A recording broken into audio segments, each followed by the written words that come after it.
Hello and welcome back to my TLC chats. If you are new here, my name is Tash and I am your guide to no BS, building your dream body and actually keeping the results forever, the healthy way. There's no skinny talk over here. There's no weight loss drugs. Although we don't judge, if you want to do that, absolutely go for it. But I'm here to give you the things that you can do, the actions that you can take to thrive long term. So if you are doing a weight loss drug, I recommend listening and watching my things alongside and making sure that you are doing these behaviors alongside so you can actually get the body of your dreams and not just look skinny fat with brittle bones. Anyway, we digress.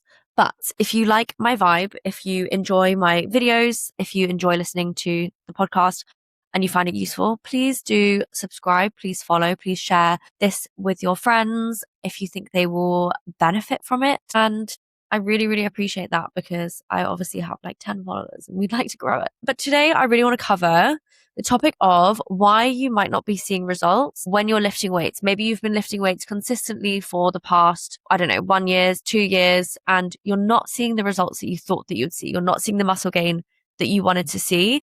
I am going to break down what you potentially could be doing wrong, and then I'm going to help you with how to fix that. So unfortunately, it's not just as simple and easy as, oh, let's just go into the gym and lift some weights and that's it. No, you have to be following a structured program. If you are not following a program, if you're not making sure that you're going back and doing the same thing and improving week on week, improving your technique, improving your strength, improving your effort of intensity, you're not going to see the results that you want to see. Essentially, to build muscle, we need to break it down.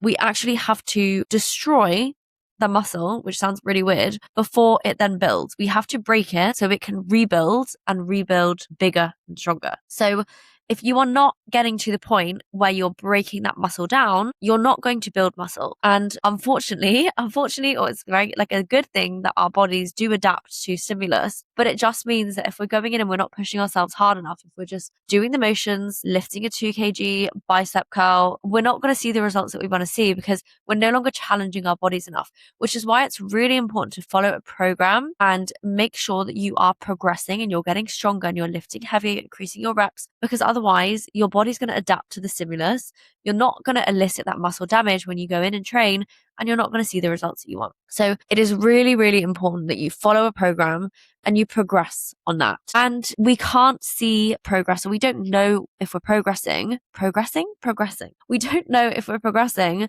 if we are not tracking our progress.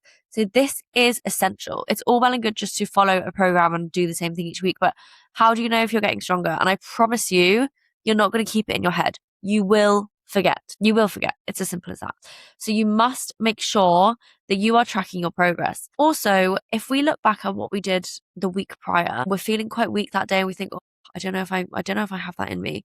But then we look back at what we did the week prior and we think, oh God, that's more than I actually was going to put on the bar today. We go for that weight. We aim for those reps. Actually, it feels really good. And we think, oh, I'm stronger than I thought I was going to be. I know I can do more. And it pushes you to do more, it pushes you to lift heavier and work harder. So it's really, really important that you're tracking your progress. And if you are not tracking your progress, you will not see the results that you want to see. It is as simple as that. These two things are arguably the most important when it comes to seeing results in the gym. You have to follow a structured program. I would say stay on the same program for minimum 6 weeks, 8 weeks, 10 weeks, 12 weeks. Amazing. But if you're someone that gets bored quite easily, I would stay on the same program for at least 6 weeks. And you've got to track your progress. There are so many apps out there that can do it. I have my own coaching app that you can utilize and track your progress on there. And it's all sort of done for you. So it's so easy. You just need to plug your numbers in.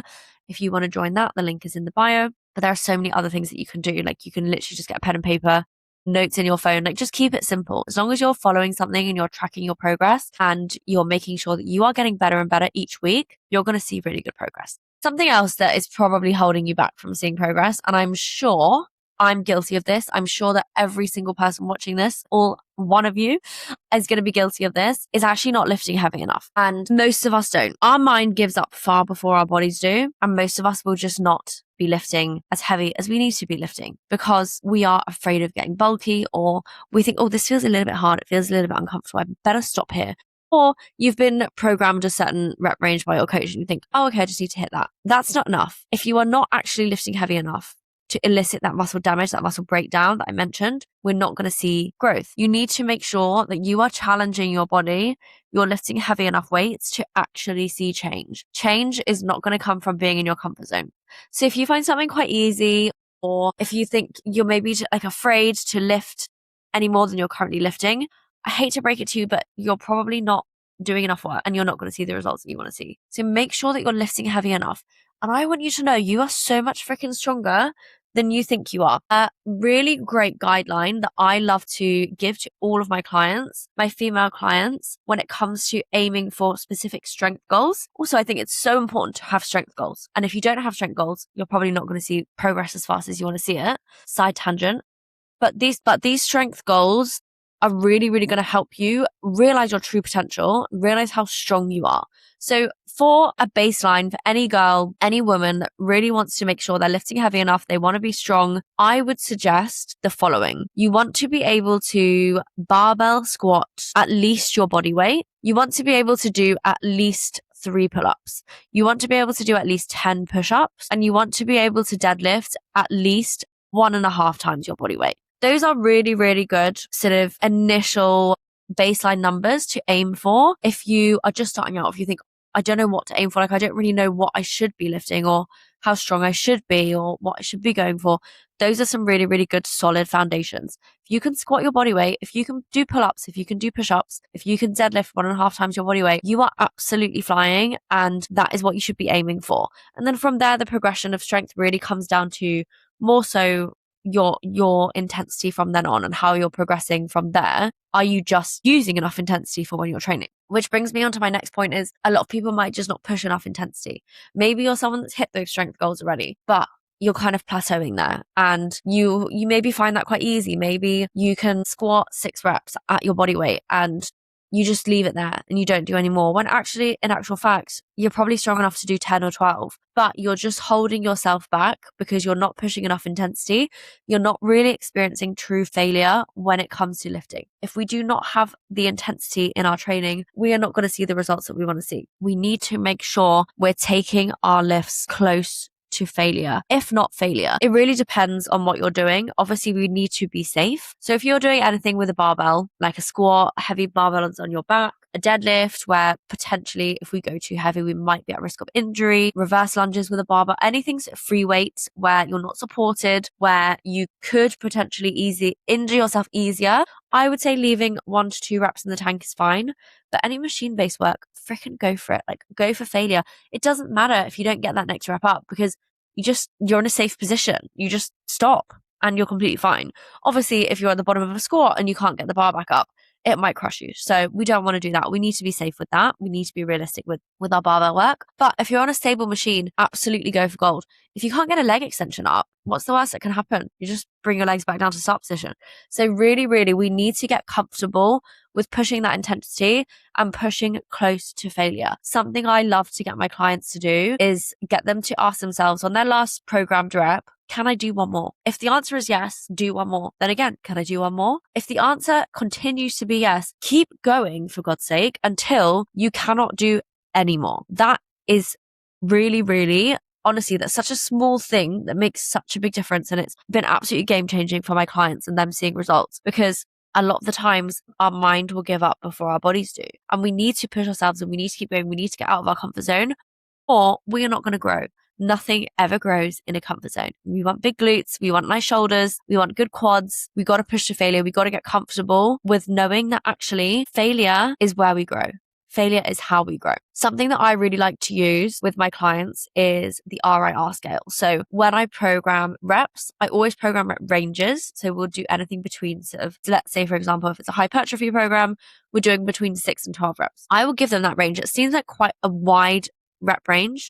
However, too often in the past have I programmed single reps for clients. They've just stopped at that rep because that's what is written for them. That's not good enough, which is why I now program rep ranges, and we also work with an RIR scale. So RIR is reps in reserve. How many reps do you have left in the tank? For example, let's say you're taking a squat to complete failure. It would be RIR 0. You probably get crushed under the bar, but that's complete failure. You literally could not get another rep in if you tried. If we're taking it to 1 rep in reserve, that would be an RIR 1. So you probably could do one more before you collapsed, but that is where you're going to then stop that set. So working with an RIR scale as well as working with a rep range just helps you gauge, okay, yeah, this is kind of where I need to be, where we want to be, but actually I'm going to focus on where my strength can take me. And actually I've been programmed 6 to 12 rep range for my barbell squat. The RIR is 1, so I need to have 1 rep left in the tank. I did a 40 kgs on my bar. So I lifted 40 kgs for my squat. I could actually do 15 reps there before I was hit the RIR 1. So then it makes you realize, okay, I could do 15. That's stronger than I thought I was. My rep range is 6 to 12. So obviously I need to put a bit more weight on the bar. So then I could sort of be close into that rep range and also match my RIR. So maybe from 50, you go to 60 kg and you're only able to get out 10 reps until you hit your RIR 1. And then you're in the perfect place, you're in the perfect range with your weight. And from there, you can really focus on progressing each week, whether that be reps, whether that be increasing the weight, but wanting to make sure that you stay within that rep range and you match that RIR.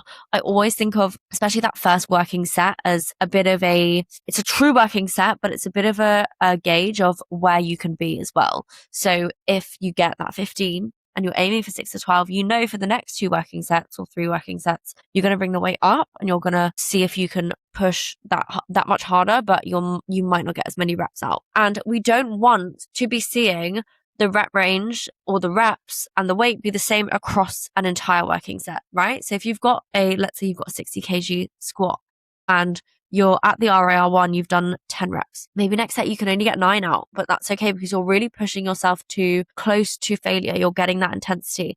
If you are getting the same numbers for every single set, you're probably not pushing yourself hard enough. And that's a big indicator that you're not as well. So these are all things that we really need to take into account when it comes to training, when it comes to actually wanting to see muscle go on your frame, because I know you want to see muscle on your frame. I know you want to see the glutes, the cap shoulders, the small waist, the big quads. Maybe not, that's not everyone's cup of tea, but I've basically been growing big quads my whole life and I'm just obsessed with it. They're not quite where we want them to be yet, but it's always a work in progress. But anyway, if you are not seeing the results that you want to see, you need to make sure that you are focusing on all these things. Let's quickly recap. You need to be following a program. You need to be tracking your progress. You need to make sure you're actually lifting heavy enough. You need to make sure you are pushing with enough intensity. You need to be asking yourself at the end of each set, can I do one more? If the answer is yes, do one more. Keep going until the answer is no. And lastly, work with an RIR scale as well as your rep range so you know that you are hitting the right place, you're hitting the right intensity, you're actually eliciting that muscle breakdown for growth, and set yourself some strength goals. I promise you, if you focus on all of these things, you will see incredible results.